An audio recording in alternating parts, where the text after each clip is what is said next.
Hector Delgado grew up in Chula Vista, California.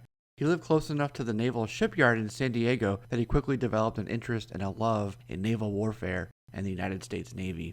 Hector lied about his age to meet the minimum age requirement for enlistment. He began his extensive training at the Great Lakes Naval Gunnery School. The glass building on base that housed the gunnery school was designed by the same guy who designed the Sears Tower, what's now called Willis Tower in Chicago. He had multiple tours of duty, including Southeast Asia, specifically the Mekong Delta area on the southern tip of Vietnam.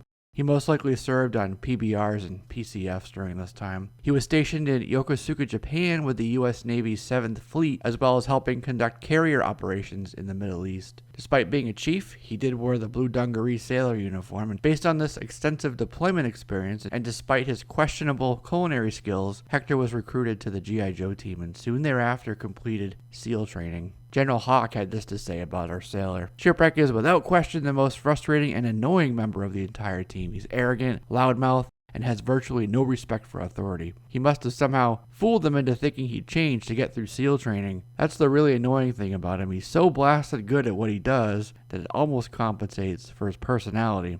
Almost. Let's talk about him. Before we start though, let me thank you for watching JLS Comics, whether it's your first time here or you're back for more. Don't forget to share this and subscribe so you don't miss all the videos we make each week, just like this one. Alright, let's get on to the video. Shipwreck's V1 action figure came packaged with his pet bird Polly in 1985. He was billed as a sailor at the time, but was changed to a Navy SEAL. Hasbro figure designer Ron Rudat said he liked the old sailor look, even the old percussion pistol that he came with that had a scope mounted on the top. Speaking of old weapons, Shipwreck is also rated and qualified on the Oerlikon, a 20 Mike cannon, a deck-mounted system famous for its World War II anti-air capabilities, especially against kamikaze attacks in the Pacific Theater. 1985 is the same year that Shipwreck debuted in Larry Hama's G.I. Joe, a Real American Hero comic book series with issue number 40, where Shipwreck was a prominent and featured character for the animated series. Shipwreck's comic book counterpart was primarily support, much more serious, and there to perform ancillary and, because they were highly specialized, seaborne water-based missions.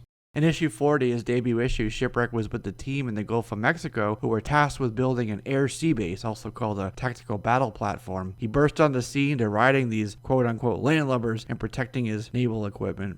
Cobra knew what the team was up to, having monitored them from their submarine and their Liberian-registered Arbo Star, a submerged freighter in the area. After being attacked by Cobra and their subsequent counterattack, a fault line was ruptured. They at the last minute changed from nuclear to conventional weapons. It ruptured, and it caused Cobra Island to rise up from the depths.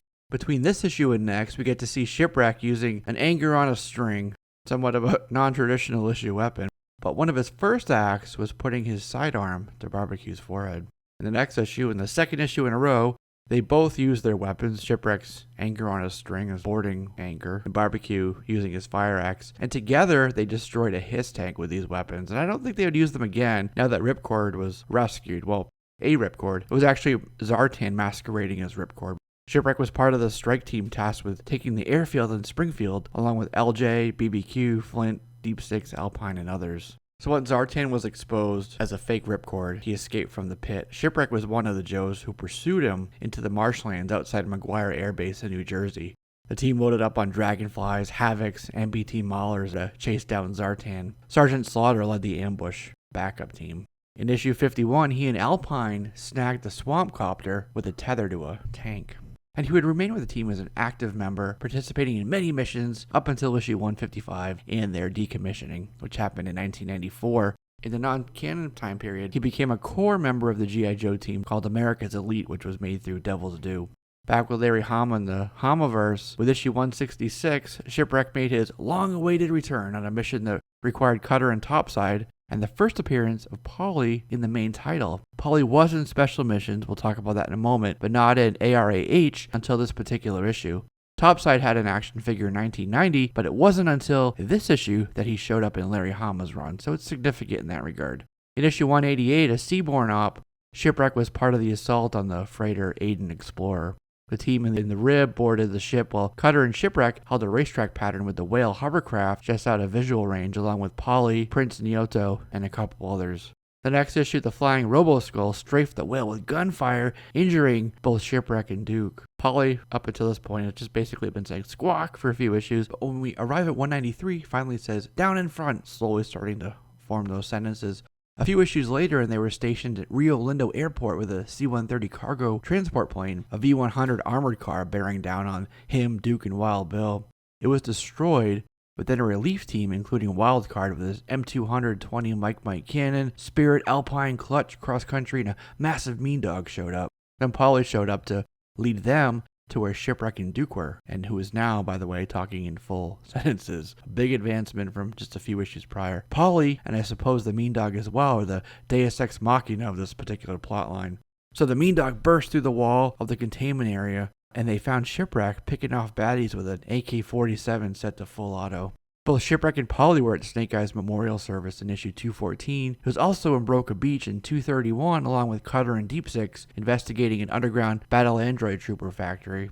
They discovered that the bats are modified with Revenge robotics enhancements. And it's around this time that the missions start focusing on Sierra Gordo, Olistan, Mars, Revenge robotics, cyborgs, and the ninja elements of the roster. So there weren't too many water-based missions for Shipwreck, so he primarily hangs out at the pit or is conducting off-panel operations.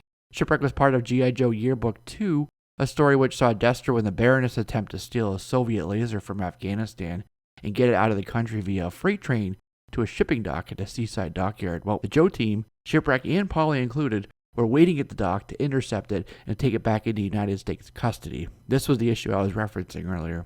In G.I. Joe Special Missions, Shipwreck was in the first issue.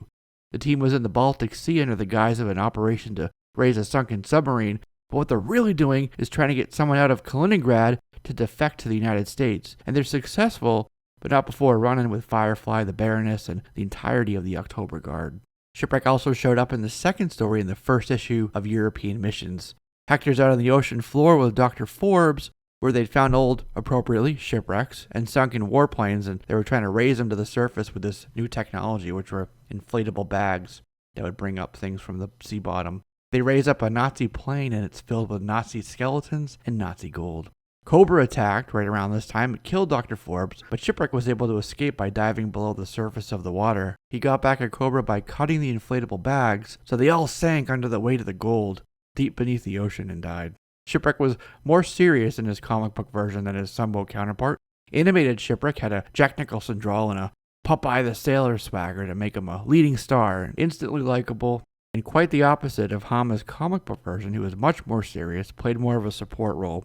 His pet bird also differed from the comic book series to the Sunbow cartoon.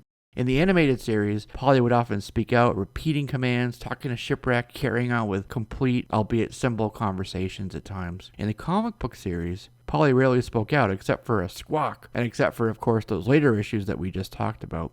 Polly had a really short linguistic learning curve. In one dream sequence, Polly dreamed about being the leader of PETS, which stands for Primal Emergency Tactical Squadron. It's a subset of G.I. Joe composed of the Joe's pets. In the dream, they saved Shipwreck from a Cobra villain named Crystal Ball. In the cartoon, Shipwreck was always looking lazy, wanted to kick up his feet, wanted to get out of hard work. He'd rather be partying hard and chasing CoverGirl's tail and drinking those Yojo Colas than doing some real work. He'd rather nap, quite honestly. And he had a brash, outspoken personality, a lot of opinions, and he was a really stereotypical salty sailor. So he'd chill just like he did in Once Upon a Joe. He was messing up the construction of an orphanage. They told him to take time off, so he kicked back, told the story of Shipshape to a couple of orphans. In Memories of Mara, Shipwreck fell in love with Mara, who was an escaped Cobra agent that had escaped from a Cobra bioweapons program. And then in the episode called There's No Place Like Springfield, Shipwreck was brainwashed by Cobra, gave him a fake house, a fake family, fake friends, a fake life. They were all synthetics, Mara included. In The Wrong Stuff, another episode, Shipwreck became an astronaut, a sailor on the cosmic seas. He was voiced by Neil Ross and was intended to sound like a cross between Jack Nicholson and Popeye the Sailor Man, and I quite honestly think they nailed it. He also got 2 PSAs, one was about running away from home, and another about why it's bad to steal bicycles.